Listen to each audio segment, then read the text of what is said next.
இந்த நாள் கர்த்தருடைய வார்த்தை பிலிப்பியர் 4 அதிகாரம் 19 வசனத்தை வாசிக்க கேட்போம்.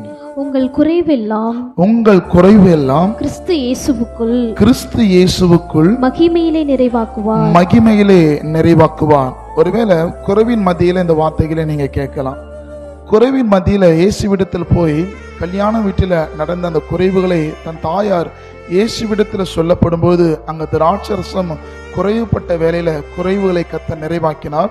அந்த குறைவை கர்த்தர் ருசி உள்ளதாய் மாற்றினார். அந்த குறைவுள்ள காரியத்தை அநேக ஜனத்தால் பேசப்பட்டதாய் மாற்றப்பட்டது. ஒருவேளை குறைவின் மத்தியில நீங்க புலம்பிக் கொண்டிருக்கலாம். குறைவின் மத்தியில இந்த வார்த்தை கேட்கலாம். ஒருவேளை பொருளாதாரத்துல நீங்க குறைவுள்ளவளா இருக்கீங்களா? இன்றைக்கு கர்த்தர் உங்கள் குறைவுகள் எல்லாம் அவருக்குள் நிறைவாக்க அவர் உண்மையுள்ளவராய் இருக்கிறார்.